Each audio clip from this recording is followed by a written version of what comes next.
Oke, sekarang kita masuk ke bedah periodontal atau bedah flap dan bedah tulang. Nah, kita perlu tahu dulu tujuannya atau tujuan umumnya, yaitu mengontrol atau menghilangkan penyakit periodontal. Itu sama memperbaiki kondisi anatomi yang rusak akibat penyakit periodontal. Kayak contohnya mungkin margin gingivanya turun sehingga terjadilah resesi yang mengurangi estetika di pasiennya. Jadi pasiennya mengeluh kok gusi saya turun, jadi saya semakin nggak pede kayak gitu. Sama tujuan untuk apabila ada kasus dia mau dilakukan penempatan protesa kayak mau dilakukan GTL atau GTSL terus ternyata ridge atau tulangnya nggak sesuai sehingga menghalangi penempatan prostetik, nah itu bisa diberikan perawatan bedah periodontal. Nah, mengontrol atau menghilangkan penyakit periodontal ini tujuan umumnya, tujuan khususnya adalah meningkatkan akses ke permukaan akar. Karena kalau kalian melakukan bedah flap, otomatis kalian bisa melihat kondisi permukaan akarnya itu kayak gimana. Kalau kondisinya itu kotor, banyak sementum yang nekrotik itu nempel, maka kalian bisa menghilangkan iritannya tadi, mengurangi atau menghilangkan kedalaman pocket karena dari prinsipnya kita bisa memotong dinding pocketnya sambil membentuk kembali jaringan lunak dan keras untuk mendapatkan topografi yang harmonis dengan cara bedah resektif atau regeneratif. Nah, untuk teknik-tekniknya ada namanya operasi plastik, bedah estetik, preprostetik, sama penempatan implan. Kalau teknik operasi plastik itu contohnya melebarkan gingiva berkeratin dengan menempatkan graft. Jadi pada kasus-kasus misalnya resesi nih, resesi terus kemudian pasiennya ingin supaya resesinya tadi ditutup dengan cara menempatkan graft, maka kita ambil graft dari tempat lain, contohnya di daerah kalatum, kemudian diambil dan diletakkan pada daerah yang mengalami resesi tadi. Teknik bedah estetik masuk bedah mukogingiva, teknik preprostetik itu memodifikasi jaringan periodontal, contohnya membentuk ridge, misal tulangnya flat banget, nah kalian ingin membentuk tulang tadi supaya sedikit tinggi, maka kalian bisa melakukan augmentasi ridge atau vestibulumnya yang dangkal. Nah, kita dalamin tuh vestibulum supaya penempatan protesanya bisa mendapatkan retensi maupun stabilisasi. Itu juga masuk di bedah periodontal. Sama yang terakhir adalah penempatan implan. Nah, ini contohnya terapi regeneratif, misalnya bedah flap. Bedah flap kemudian setelah kalian melakukan bedah flap, kalian melakukan menghilangkan semua iritan, menghilangkan dinding pocket, terus tinggi tulangnya itu ternyata tinggal sepertiga apikal, terus kalian ingin menaikkan tinggi tulangnya, maka itu masuk di bedah regeneratif. Karena kalian menggunakan suatu bone graft yang kadang-kadang ditambah dengan platelet rich fibrin dari pasiennya atau PRF. Jadi gini, misal nih, contohnya kayak ini ya, ini kalian lakukan bedah flap udah bersih dan sebagainya, terus kalian ingin menaikkan tinggi tulangnya, karena tinggi tulangnya itu udah di sepertiga apikal kayak gini, atau setengah apikal gitu misalnya ini ya, kalian ingin meninggikan tulangnya, maka kalian perlu bantuan graft. Nah, graft ini bentuknya adalah serpihan atau serbuk.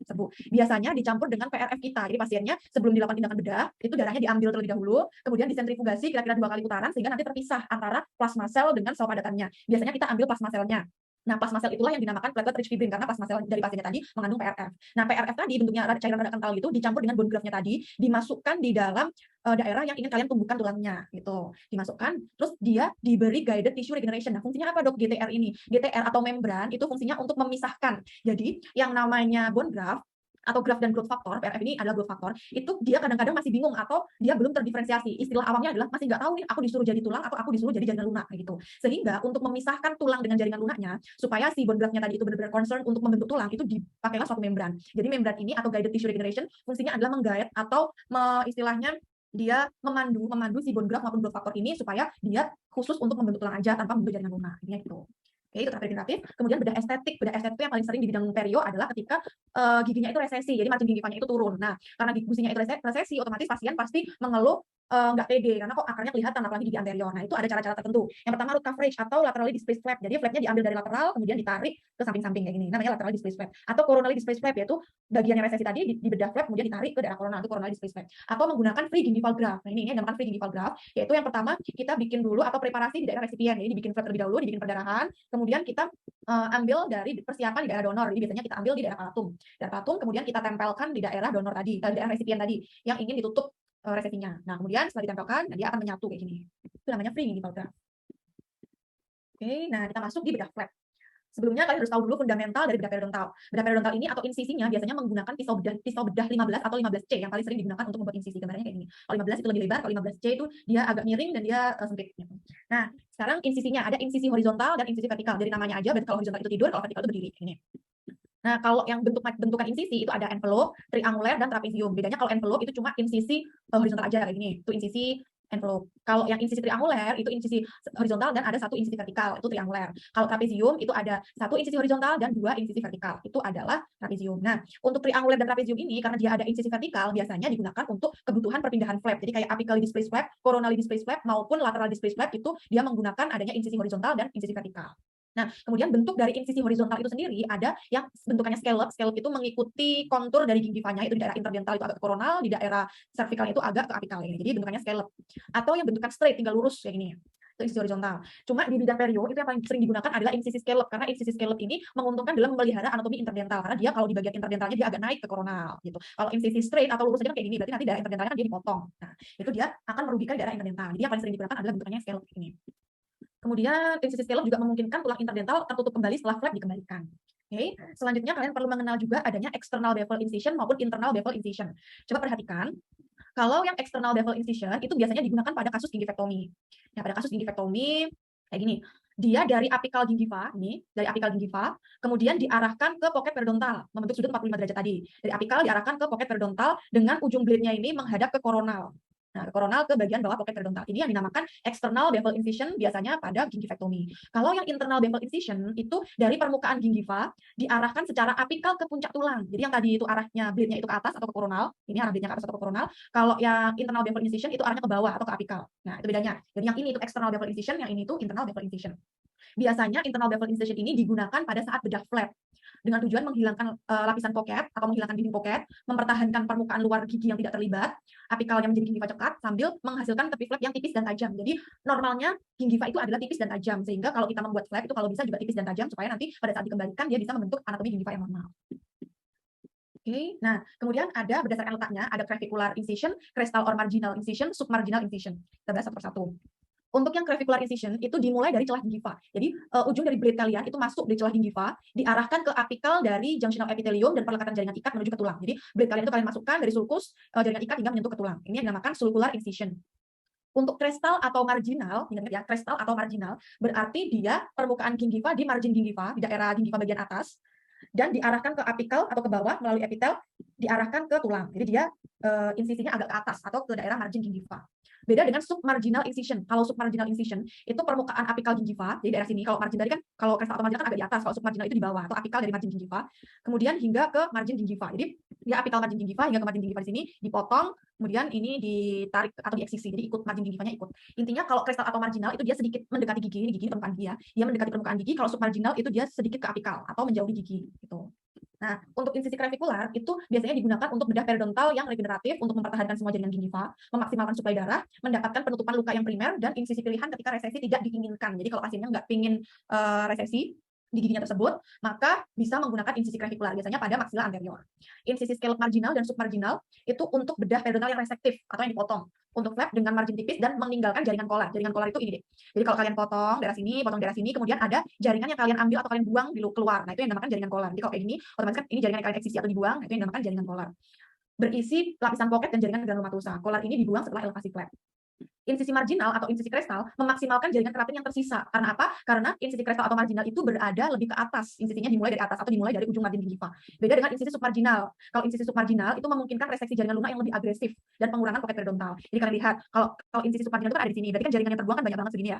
Beda dengan insisi crestal atau insisi marginal. Insisi marginal di sini berarti jaringan yang dibuang lebih sedikit. Otomatis nanti indikasinya adalah ketika jaringan keratinnya itu cukup di pasiennya atau gingiva normalnya itu masih banyak di pasiennya, maka kalian boleh menggunakan insisi submarginal. Tapi kalau jaringan keratinnya itu sedikit di pasiennya, setelah kalian cek jaringan keratinnya sedikit, maka kalian nggak boleh menggunakan insisi submarginal karena nanti jaringan keratinnya terbuang akan semakin banyak. Maka kalian hanya boleh menggunakan insisi crestal. Gitu. Nanti ada penjelasannya di belakang. Nah, ini penjelasannya. Insisi submarginal. Jadi insisi submarginal itu ada 3 syaratnya. Syarat yang pertama adalah kalian melakukan probing interdental transgingiva atau bone sounding atau ngecek biological width istilahnya. Jadi kalian cek dulu kedalaman probing interdental transgingiva. Caranya adalah dianestesi dulu pasiennya, kemudian memasukkan probe pada sulcus gingiva, dimasukkan hingga menyentuh ke tulang. Jadi probe masuk pada pocket, pada dasar pocket atau junction epithelium. Kemudian kalian jebluskan hingga menyentuh ke tulang alveolar. Memasukkan probe atau nama lainnya adalah bone sounding. Nah, udah tuh. Jadi kalian cek kira-kira berapa hasilnya. Misal di sini ada 6. Kemudian di sini ada 6. Ada 6, dan di sini ada 4. Ada 4 nih. Nah, kemudian kalian bolehnya melakukan insisi adalah setengah atau 2/3 dari kedalaman probing. Jadi setelah kalian lakukan probing interdental transgingiva atau bone sounding, oh ternyata di sini 6, di sini 6, di sini 4. Berarti setengahnya adalah 3, 2. Otomatis kalian melakukan insisinya adalah 3 mili dari margin gingiva, 3 mili dari margin gingiva, dan 2 mili dari margin gingiva. Itu kalau kalian mau melakukan insisi submarginal. Kemudian syarat yang kedua adalah mucogingival junction. Mucogingival junctionnya itu ada di mana? Kalian perhatikan ini, kalau mucogingival junctionnya itu ada di bawah atau lebih ke apikal, otomatis jaringan berkeratinnya kan dia banyak ya. Jadi jaringan di atas dari mucogingival junction itu merupakan jaringan berkeratin. Maka kalian boleh menggunakan insisi submarginal. Tapi beda lagi sama gambar yang ini, mucogingival junctionnya ada di atas. Berarti jaringan berkeratinnya cuma sempit, cuma segini aja. Otomatis kalian nggak boleh menggunakan insisi submarginal. Kalau kalian menggunakan insisi submarginal maka akan habis, dia melebihi mucogingival junction, itu nggak boleh. Maka yang boleh kalian lakukan adalah menggunakan crestal incision atau marginal incision. Jadi syarat yang kedua adalah mucogingival junctionnya. Kalau jaringan berkeratinnya itu lebih dari sama dengan 3 mili, ini lebih dari sama dengan 3 mili, berarti boleh menggunakan insisi scallop submarginal. Tapi kalau jaringan berkeratinnya itu kurang dari 3 mili, ini, maka kalian menggunakannya adalah crestal incision atau marginal incision gitu. Sama syarat yang terakhir adalah kalau kalian membutuhkan insisi submarginal di daerah palatum atau di daerah palatal. Di sana kedalaman lengkung palatal itu bervariasi. Ada yang lengkung palatalnya itu dalam dan ada yang lengkung palatalnya itu dangkal kayak gini. Yang A itu dangkal, yang B itu dalam. Nah, maksila palatal itu jaringan berkeratinnya itu sangat kurang atau sangat sedikit sekali, sehingga insisi scalp submarginal harus mempertimbangkan kedalaman lengkung palatal. Apabila lengkung palatalnya itu tinggi kayak gini, maka insisi submarginalnya bisa menggunakan rumus yang ini tadi. Bisa menggunakan rumus yang ini, setengah dari kedalaman probing. Jadi kalau palatumnya dalam kayak gini, bisa menggunakan rumus setengah hingga 2/3 kedalaman probing. Maka boleh kalian insisi agak ke bawah atau ke apikal. Tapi kalau kalian lihat aja palatumnya itu udah dangkal kayak gini, maka kalian nggak boleh menggunakan insisi submarginal dengan rumus ini. Kalian bolehnya menggunakan insisi yang lebih dekat ke margin gingiva atau insisi krestal atau marginal incision. Karena apa? Karena kalau kalian itu memaksakan diri untuk meletakkan insisi submarginalnya di sini, kemudian kan kalian buang, terus kalian kan flapnya pasti kalian tarik nih, kalian lakukan suturing di sini. Nah, nanti takutnya flapnya akan terjadi koaktase atau flapnya akan cenderung untuk lepas dan kolaps karena kan jaringan berkeratinnya itu dia minimal sekali, sehingga kalau ditarik takutnya dia akan kembali ke posisinya lagi sehingga flapnya jadinya tertutup gitu. Oke, itu syarat dari insisi submarginal. Nah, untuk insisi vertikal yang benar adalah dia nggak boleh seperti ini long sambil narrow flap dia panjang tapi jaraknya itu dia gini dekat kayak gini nggak boleh, pendek ini nggak boleh. Jadi dia bolehnya adalah dia lebar tapi pendek kayak ini bolehnya kayak gini. Jadi nggak boleh melebihi muka gingiva junction. Kalau kayak gini kan dia udah panjang banget, terus dia itu sempit, narrow flap, jadi panjangnya itu melebihi muka gingiva junction itu nggak boleh. Terus insisi vertikal yang base-nya atau dasarnya kurang dari margin kayak gini juga nggak boleh. Jadi yang benar adalah harus kayak gini. Jadi base-nya itu lebih besar daripada margin tuh. Terus insisi vertikal yang benar juga nggak boleh splitting papilla, jadi dia di tengah-tengah papilla interdental membagi interdental papilla menjadi dua kayak gini nggak boleh. Bolehnya adalah di sudut garis vertikal ya, di sini sama di sini itu bolehnya. Nggak boleh di tengah papilla interdental atau di ujung dari garis vertikal kayak gini juga nggak boleh. Bolehnya adalah di sudut garis. Oke. Nah, ini nggak boleh. Kemudian kita bahas insisi full thickness dan partial thickness. Yang pertama adalah insisi full thickness. Kalau full thickness itu biasanya digunakan untuk pembedahan tulang resektif atau regeneratif. Jadi pada saat kalian melakukan pembukaan flap, jadi setelah kalian melakukan insisi, kemudian flapnya kan kalian akan buka atau nama lainnya adalah flapnya akan kalian refleksikan atau dibuka, reflected. Jadi kalau flapnya dibuka kayak ini, itu ada periosteum yang melekat pada flap atau periosteum yang melekat pada tulang. Kalau periosteumnya itu ikut terbawa atau ikut terrefleksi bersama dengan flap sehingga tulangnya tidak tersisa jaringan lunak, maka namanya adalah full thickness flap. Tujuannya apabila kalian ingin mengintervensi tulangnya, jadi kalian ingin melakukan bedah regeneratif, bedah reseptif pada tulangnya, kalian ingin memodifikasi tulangnya, maka kalian harus menggunakan full thickness flap. Tapi kalau kalian itu merefleksikan flapnya, periosteumnya itu masih nempel pada tulangnya, jadi masih ada jaringan lunak yang tersisa pada tulang, maka itu namanya adalah partial thickness flap atau ketebalan parsial, diindikasikan ketika flap akan diposisikan ke apikal atau apical displaced flap atau ketika tulang tidak ingin dirawat. Jadi kalian nggak ingin melakukan intervensi pada tulangnya, maka kalian bisa cukup menggunakan partial thickness flap. Jadi ingat-ingat, kalau full thickness flap itu periosteum ikut terbuka bersama dengan flap atau terelevasi bersama dengan flap sehingga tidak tersisa jaringan lunak yang menyelimuti tulang alveolar. Tapi kalau partial thickness flap berarti ketebalan parsial di mana jaringan periosteum disisakan masih menempel bersama dengan tulang alveolarnya. Oke, kita bahas satu persatu. Yang pertama adalah modified Whitman flap. Modified Whitman flap ini fungsinya adalah memfasilitasi pembersihan akar dinding lapisan pocket, jadi menghilangkan dinding lapisan pocket dan mengharapkan shrinkage, namun tidak bertujuan untuk mengurangi kedalaman pocket. Karena apa? Karena kita tidak melakukan probing transgingiva, atau kita tidak melakukan bone sounding. Jadi modified Whitman flap ini sudah ada patennya, yaitu insisi internal bevel yang namanya flap, ya pasti insisi internal bevel, dengan mengambil insisi 0,5 hingga 1 mili dari margin gingiva, mengikuti bentuk scallop secara horizontal, tidak diperlukan insisi vertikal, jadi horizontal aja. Jadi misal kasus ini, maka di daerah bukal kalian melakukan insisi 0,5 sampai 1 mili dari margin gingiva. Untuk yang palatum juga gitu 0,5 mili hingga 1 mili dari margin gingiva. Kemudian flap full thickness dibuka 2 sampai 3 mili dari alveolar crest dengan menggunakan periosteal elevator kayak gini. Dibuka dengan menggunakan periosteal elevator. Nah, setelah itu kalian melakukan insisi clavikular dari dasar pocket ke tulang. Jadi setelah melakukan insisi horizontal tadi, kalian melakukan insisi clavikular. Insisi clavikular kayak gini dari dasar pocket hingga ke tulangnya. Setelah pembukaan flap, insisi ketiga dilakukan pada interdental space, daerah koronal dari tulang dengan memakai alat kuret. Ini gambarannya. Jadi menggunakan alat kuret di daerah interdental sambil mengambil gingiva collar dan jaringan granulasi dengan kuret. Jaringan yang rusak juga diambil dan permukaan akarnya di scaling kayak gini. Permukaan akarnya di scaling. Tidak perlu koreksi tulang kecuali untuk adaptasi jaringan secara baik terhadap cervical atau leher gigi. Kemudian flapnya dijahit, dilapisi dengan tetracycline ointment dan ditutup dengan surgical pack. Nah, kapan kita menggunakan modified Whitman flap dan kapan kita menggunakan flap yang lainnya? Untuk modified Whitman flap ini biasanya dikhususkan pada regio maxilla anterior dengan indikasi bedah flap.